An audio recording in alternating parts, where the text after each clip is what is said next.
Welcome to Connect to Market. I'm Casey Cheshire. Join us as we learn from marketing leaders who are driving founder-led growth.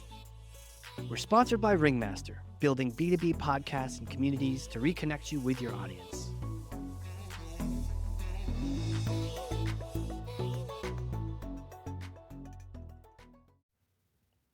Okay, here we go. I'm excited. We hit the button. This thing is off to the races, and I can't wait to introduce the guest for today. And she's right out of the community. You might have been in a breakout session with her, and you will know when I say all these introduction things, you'll be like, yep, absolutely. I remember her. I absolutely remember she was on fire in that community event. Well, who is she, Casey? Who is she? Well, a leader and a thought leader, marketing, ops, growth, you name it. More than 20 years of experience as an executive, Target, Lexmark, all sorts of really great brands, great companies, and her expertise goes across digital marketing, e-com, rev, the full funnel customer journey and experience, you name it. Growth advisor at Del Sol Digital, KB Burdette, welcome to the show. Thank you so much. Great to be here. I almost lost myself in that introduction. You are just busy doing things. Busy and yeah, I've seen it all. Yeah. So let's roll up our sleeves here. Get to it here. The spotlight is on you. What is the one thing that marketers need to do to connect to their market? Yeah, so this topic comes up a lot, I think, in our roundtable, Connect to Market roundtable, quite a bit. So I would say the single most important strategy for connecting to your market is to do the research. Really get to know your audience, understand who they are, and also where to find them. How do you connect to them? Where do you connect with them? I have some unconventional approaches to this. And I love anytime I get the chance to share those, I love to share those. Yeah. So do the research. So man, how many times do we just, as marketers, do we just kind of like want to get right to the channel or like get right to compose new message in HubSpot and haven't taken the time to answer even the basic questions about our buyers? Yeah, it's very common. And I think a lot of times the pressure comes from, who you're working for, whether that's the founders or the C-suite or, whoever that is, sales team. I think a lot of times people just want to jump right in and throw something at the wall and see what sticks. But I can tell you from experience and many years of experience, that doesn't work. You're going to waste a lot of money. It's going to be frustrating for you. I think it kind of reflects on your performance.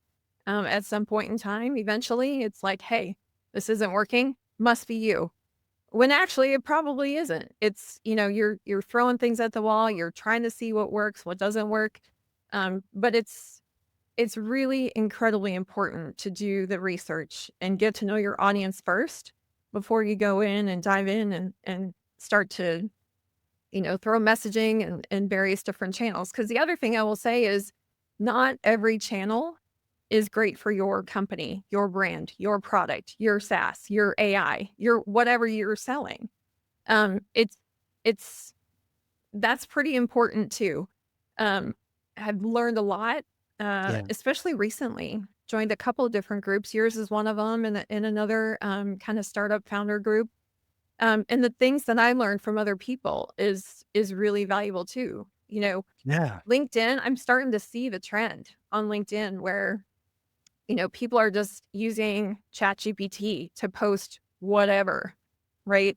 But it's, I mean, for us that are in marketing, I'm annoyed by it now. I'm at the point where I'm kind of annoyed by it and I'm spending less time on LinkedIn because I don't think the answers are there. Yeah. Oh my gosh. I'm so annoyed by it too. Absolutely. In fact, I just got a message today. Let me see if I can find it here. It was ridiculous. Riddle me this. Great to hear from you, Casey. Love that podcasting has been bringing you in so many leads. M dash. Totally makes sense with your approach and energy. For me, I've been focused on what I call sell by chat. M dash. Personalized, value-driven LinkedIn conversations. Genuine, short message, blah, blah, blah. Curious, M dash. When you say podcasts are driving leads, is it mainly inbound? You know what I'm saying? Like this was on LinkedIn and it like, this guy the M doesn't know me dash that gives it well. away, Yeah, he gives it away. Also, he doesn't know me that well. He's right. not really writing all these things to me, is he? Yeah. Exactly. One of my favorites was, I got some messages, some DMs on LinkedIn, and they were like, "Hey, we really love what you guys are doing on, Instagram." Well, we weren't using Instagram. Yeah. So, obviously, I know you're just, like, Right. spamming everybody. Um Oh, what's funny too? I got one. So on my LinkedIn, it says I do ski patrol, right? And this automated message was like, "Does Crouchit Mountain Ski Patrol need a better CRM and a list of data buyers for?" And I'm like, obviously not.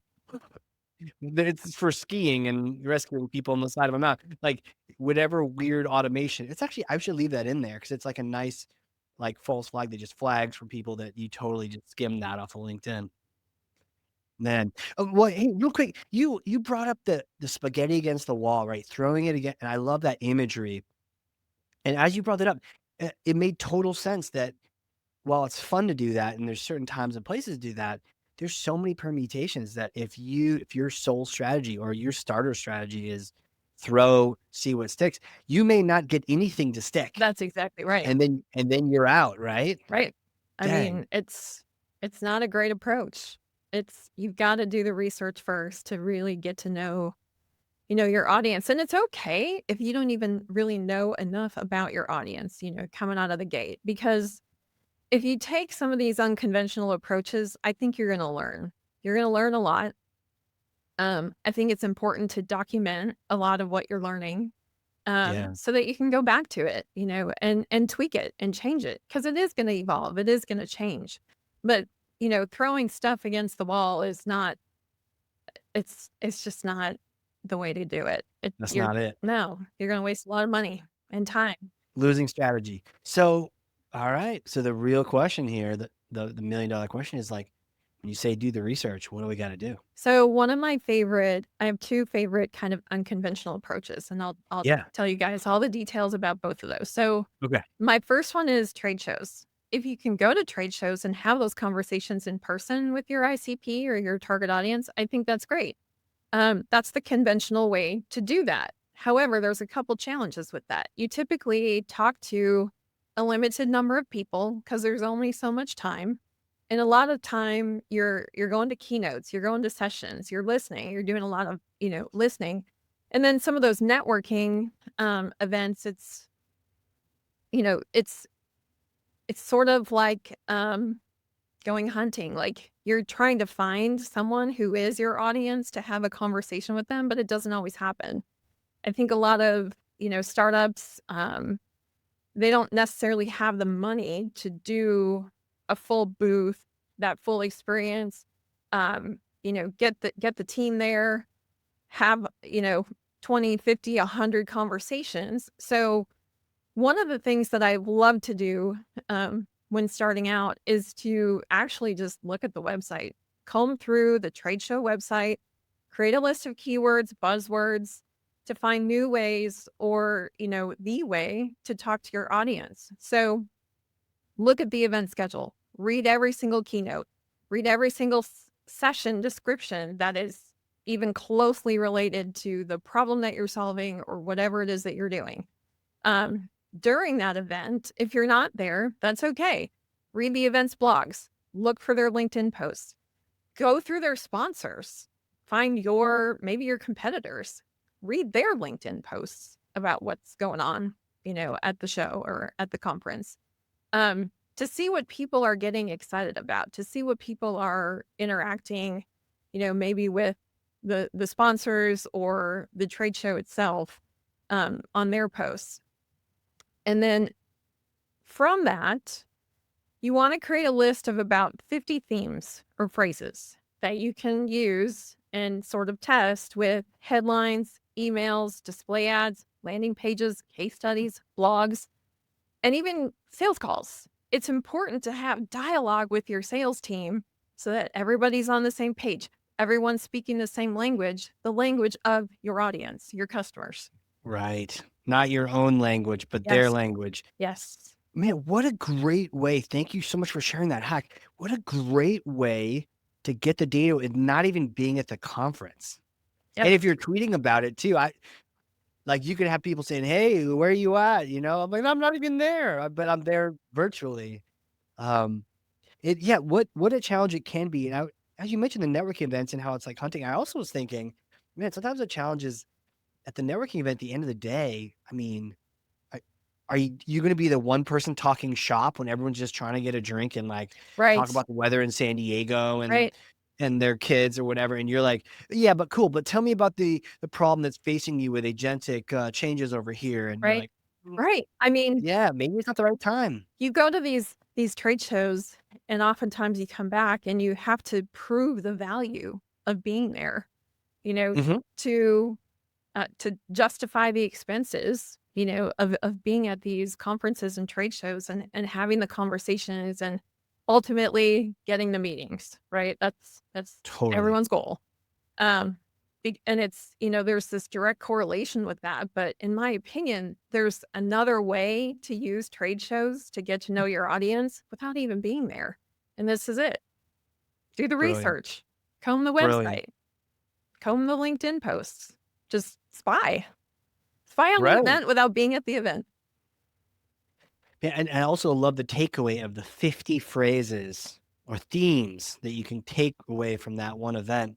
Man, that's worth its weight in gold, and then all your marketing can be related to that. But you're also reading the the way that they're phrasing the different events too in the different speaking sessions, and I could totally see right, because they're gearing those events to get people to come to them. Yep.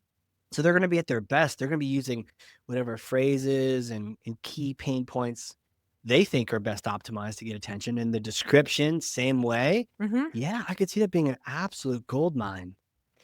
Yeah, one of the ways that I came about this was just kind of thinking back to early stages in my career. I was really fortunate enough to be at Target's headquarters, and we were the target for every agency, every solution, every I digital bet. platform that existed. Right? Everybody wanted our business. So I really just kind of paid attention to who were the ones that were able to kind of get through to us. What were they doing? And the key for me was they knew how to talk to us. They almost knew our language. Every company kind of has their own lingo, right? The way that they think about things, the way that they talk about things, what they call their role inside their company, right? Mhm. It's really important to know and understand those things and what they're responsible for. What are their KPIs? When you understand their role and what they're responsible for, it just makes the conversation so much easier. Then you start to sort of layer on some of these buzzwords and phrases that are being used at the trade shows. The way that when you go to some of the smaller sessions and they're talking about case studies or they're sharing some kind of thing that they did that worked really well, it's important to pick up on those things because the attendees at those trade shows are going to leave those trade shows and they're going to talk about those things. Oh man, how can we do that? How can we execute the same type of campaign or how can we grow in that channel because we're not even using Mhm. that channel, or is it even appropriate for us? I mean, there's just so many different ways to look at it, but when you really start to kind of understand what happens at these trade shows, and again, you don't have to be there, but you really Uh, just you got to do the research, you got to put the time in, you have to really dig in to understand. This reminds me of like that old school method of like newsjacking, like, oh, the news was about XYZ. And so you come out with this kind of topic. Yep. But oh man, how cool. I've not heard this before. How cool to there's something a buzz at an event, and then your email, maybe Tuesday, a little bit after, all everyone else's email is like, "Hey, there's trend around XYZ, and we're capitalizing on it." And you're like, "Dang, I was just thinking about how I could execute that because I got all hyped up about it at the event." Like, Right. perfect timing. Yep. And that could drive some urgency. That could drive a little bit more action, so they don't just kind of hang out in the middle of your funnel too. Right. And Dang, relevancy, it's like relevancy. how many times have you and I been reached out to on LinkedIn or through DM, and it's like these people don't get me.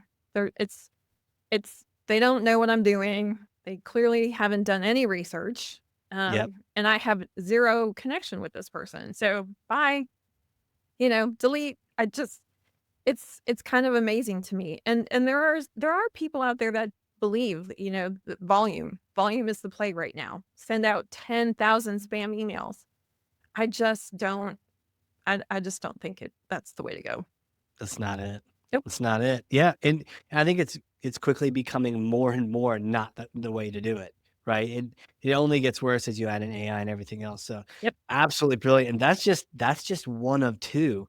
So what was the other power research move? Okay. So, um, if your company is lucky enough to be using some kind of an insights platform like Six Sense, Zoom Info, or B2B, something like that, right? I have sort of an unconventional hack with Six Sense. I brought it up on one of their webinars in the chat, and people were freaking out about it because they don't think about it like this, right?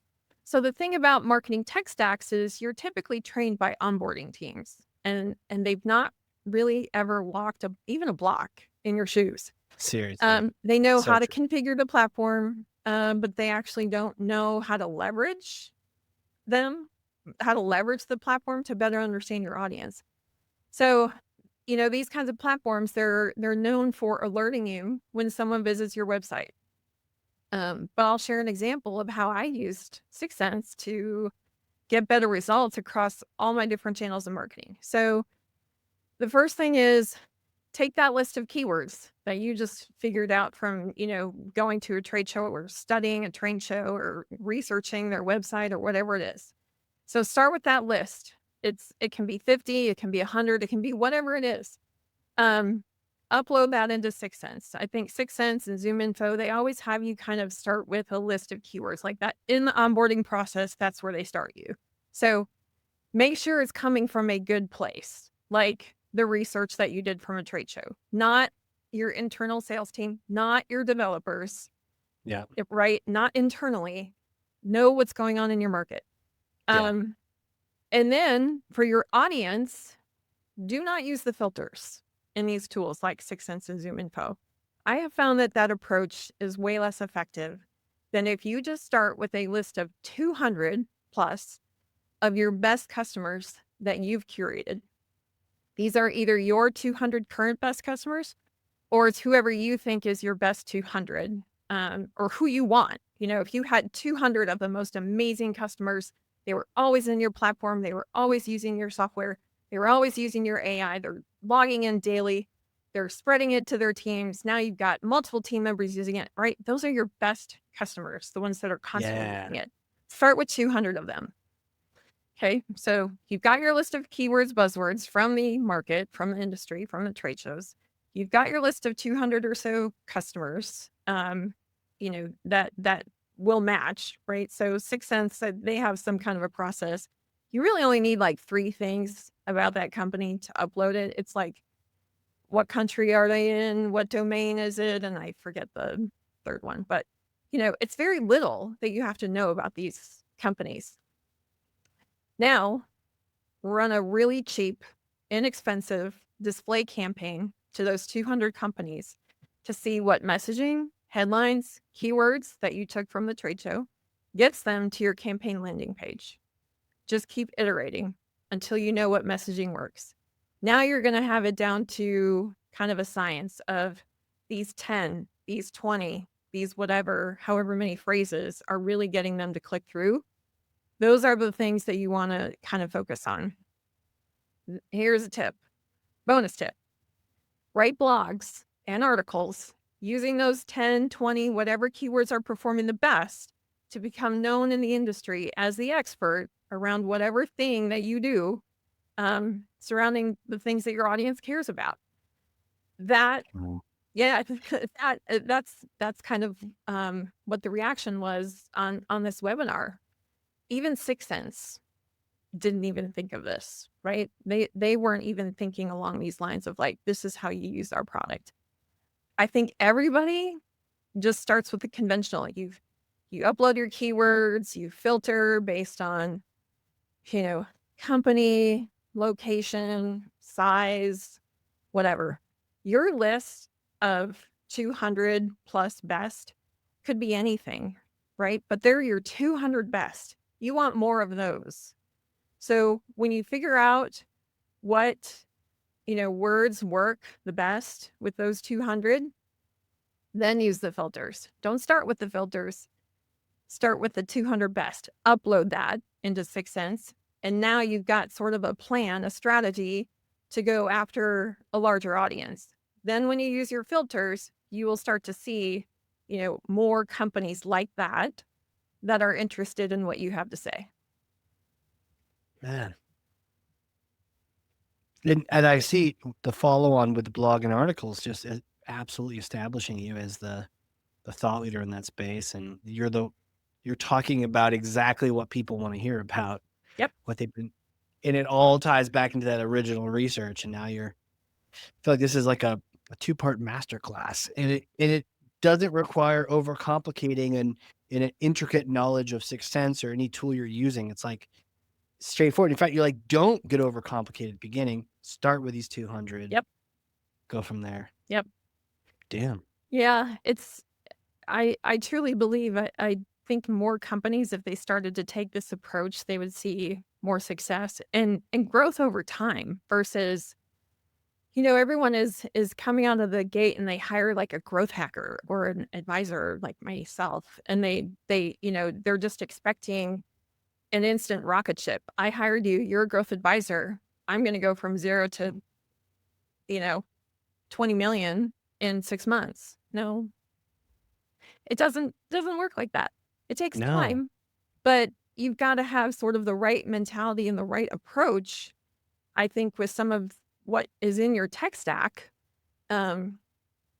Use it unconventionally, think about it differently in order to get the best results. Right. Right. Unconventional. And it's just really the results. I can see that being completely unfair. It's good. I mean, And all your competition is like, dang it. How are they one step I ahead? get great results doing I love this. It's like, when we meet with, our Sixth Sense rep or whatever, the tool is, when we think about it in unconventional ways and we kind of share these stories and they're like, wow, that's a great campaign, Yeah. and they think it's the headline. They think it's the landing page. They think it's the offer or something, right? But that's not it. We started with the research. We really got to know our audience. And then we tested, some of that with a really, really small group of who would be the best 200 plus customers. And that's the key point, is that observing this from the outside, you would think, oh man, they just really cracked the open rate with that. Their email must be set up well for that open rate, or the subject line is so good, the headline, and it's like, well, it might be good, but it's not just good because it randomly came out of a chat Right. GPT, creation. It's because it's grounded in exactly what your 200 are Right. talking about. So another good thing about these platforms, in your tech stack, a lot of times they'll do like a webinar on best practices or, whatever. So if you're talking about if you're talking about display ads, a lot of these platforms will have, a best practices webinar. So they'll tell you, don't use more than 10 words in your headline. Your colors need to be contrasting in order to pop off the page. Otherwise, you blend into the article or wherever your ad is. Make sure it's relevant. One of the best combinations that I've ever used in display ad campaigns is, real short headlines like that, 10 words or less. Learn more is the button, and the landing page is a case study. So if you can use an example of a company or a customer that has had great success with your platform, product, agency, whatever, and create a landing page, sort of case study landing page about their experience with it, and make that their headline, the click through and the conversion is incredible. Amazing. I bet it is. I mean, and it would be, because it makes logical sense that it would be. Dang. Well, shoot, I feel like we can go home now. Like, now I need the time back to be able to go execute this. Definitely gonna loop my marketing team in on this kind of thing. And this is really powerful stuff. Um, Next question for you. It's a little bit aside from this, but I mean, we've been in this community together for a bit, and I love seeing you at the event. Uh, what's your take on, connect to market community, some of the events you've been to, for those who maybe haven't been to them yet? What's your take? Definitely join. I mean, so one of the things historically, so I've jumped back and forth in my career from, doing projects and consulting work and advising to, all right, this company wants me to jump full force, 2 years. Let's dig in and let's really, get this thing working. Um, and I will say the one thing when I would jump in full force with a company and really like sort things out for them, the thing that was missing for me was having a group, a networking group to go to say, "Hey, I'm doing XYZ and it is not working. What are you doing?" I think the group has grown big enough now where you could probably find someone regardless of what platform you're stuck on, regardless of Yeah, what channel isn't working and you're like, "Okay, should I give up on this channel or should I try something different? And if I'm going to try something different, what do I even try?" So having a group of people where it's confidential and you feel like you can share your worst of your worst campaigns or experiences or challenges internally, it's gold. It's, something that is definitely missing. So the last several, 3 companies that I have worked for, so worked from the inside, um, they were PE-backed, VC-backed companies, right? And so you totally. report to someone in the C-suite, typically, like a VP of marketing would report to someone in the C-suite, whether that's the founder or, uh, chief revenue or whatever, right? Yeah, You're accountable to that person. A lot of times they have a connection to the investors. And the investors will sometimes say, "Well, this company over here that we invest in is crushing it. Like, how come you're not crushing Google or email totally, marketing or whatever the channel is," totally. right? When you have external people trying to drive and control what it is you're doing or kind of in your ear telling you what is and isn't working, but you haven't really dug in yourself, it can change things and it can make things so difficult because a lot of times I would go back to, my chief revenue officer and I'd be like, "Okay, well, what is that company doing? Can we talk to them?" Yeah, The answer is no. So, okay, now what? Right? So it's it's so great to have a community like this because we all kind of have our challenges and our struggles, especially right now. I would say especially for the last, like, 3 years, it's been a challenge. Um, so having a community of people that you can connect with and trust and bounce ideas off of is just it's invaluable. yeah, yeah. The way that we can sound like a sounding board for each other can just be really powerful. Um, and you know what? It's oftentimes not even the obvious questions. Sometimes it's those subtle things, or in this case, the research. Man, I feel like this is a must listen to episode. Well, we've interacted a bunch, we've talked a bunch, but my next question for you is really, who are you? Who are you? How do you know all these things? Can you take me back in time to like little KB days? Did you know you're going to be a marketing leader? You know, doing the work, creating these campaigns, driving growth, or what was it like? Yeah. So, I grew up in Minnesota, land of 10,000 lakes. Mom and dad Yeah. kept my brother and I out of trouble on the weekends, in the summer especially, just by being out on the lake. So, I'm definitely like a nature person. I love my downtime, just to be able to think, like, connect with myself. Yeah. Um, went to college. I graduated with math communications and graphic design minor, I think, and I really thought I was going to go work for an ad agency. Like, I don't know why I had that in my head, but e-commerce was really picking up steam.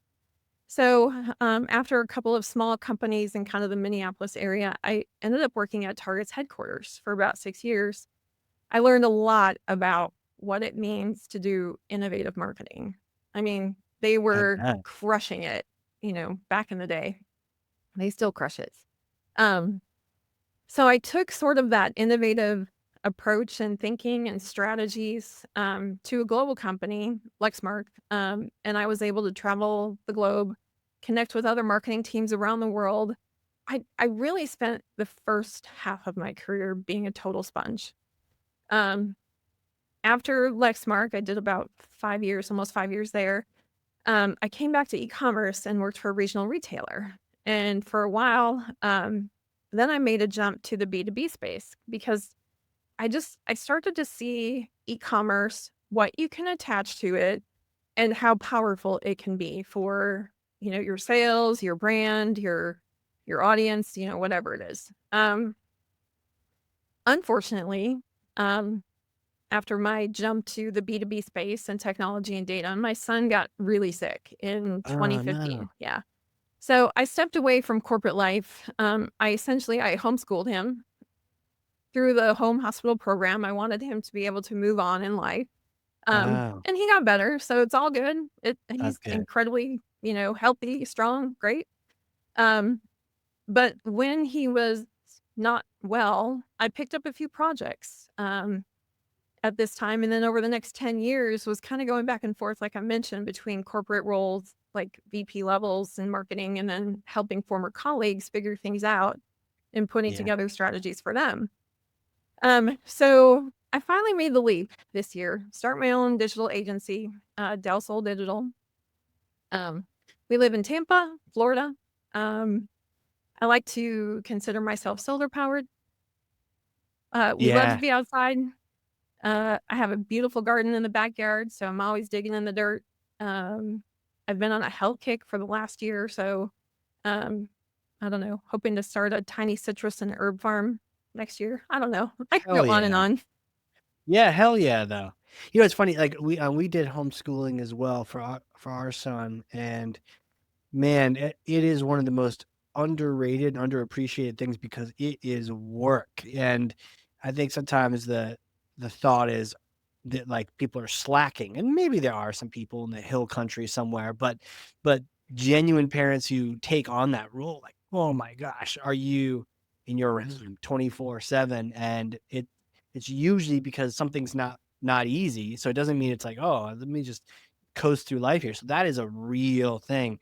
And even then during that you're picking on different projects and testing the waters here. So I mean, my hat's off to you. That is an absolute, I think it's a blessing. I'm sure it was a blessing for him too to really set him on the right track, but then also Yeah. gave you the freedom to pick up, some other paths. Well, and that was really kind of a turning point for me where, I Yeah. think I always, like I said, like after graduating college, I thought I was going to work for an agency. And I never worked for an agency or myself until my son got sick. And I think that was just, it was not a blessing that he got so sick, but No. it turned into like sort of proving to myself, like, I don't have to always work for a company. Like I can take all of what I have learned and share that with a lot of different companies, a lot of different brands to help a lot of different, companies grow.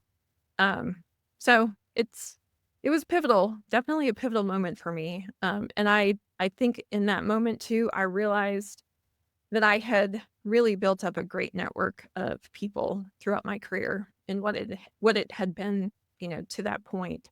Um, I've just been so fortunate to work with really smart, talented people um, who are great collaborators. When Yeah.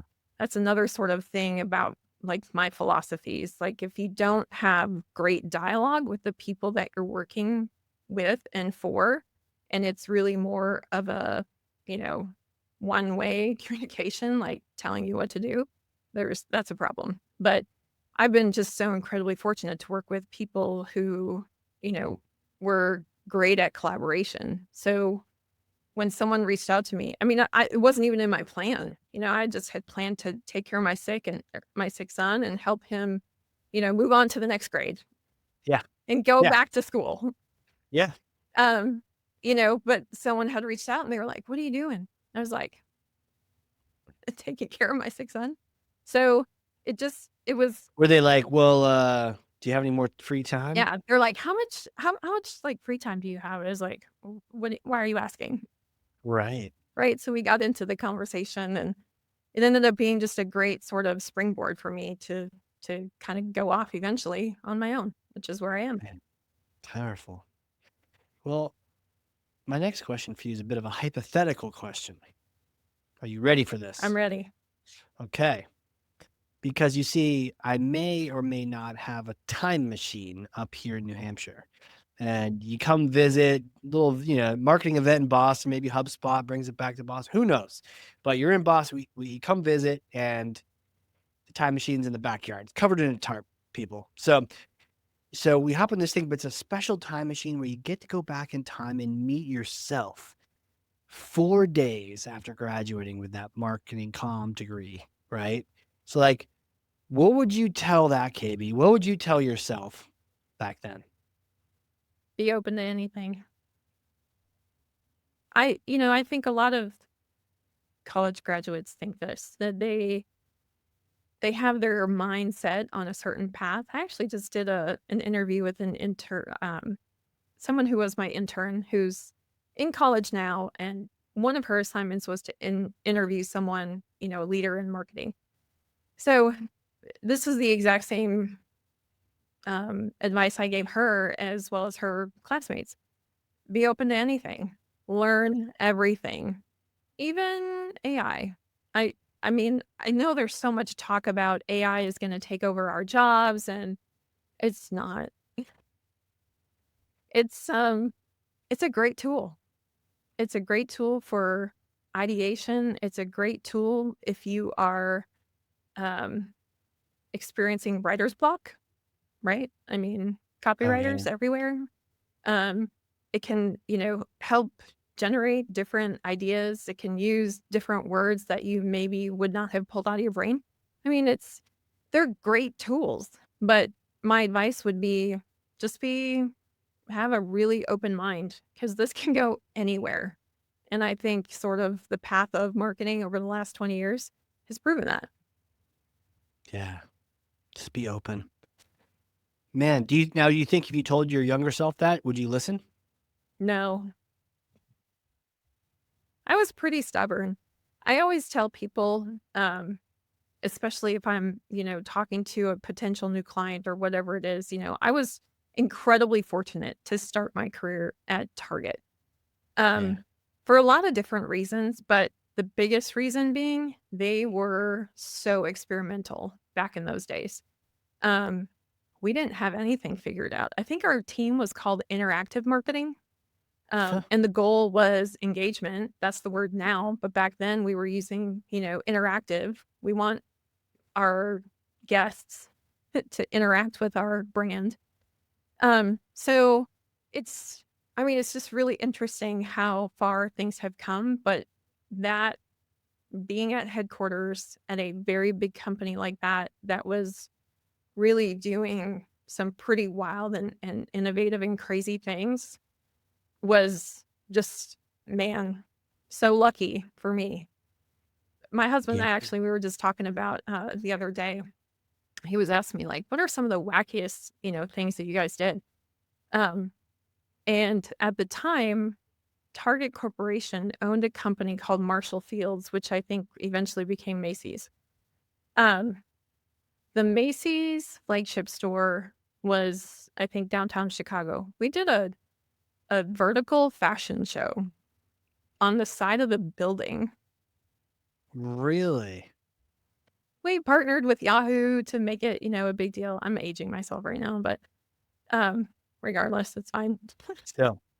It's it, testing the waters and doing really wild and crazy things was such a great start for me because it really kind of allowed me to say, like, you don't have to stay in the box.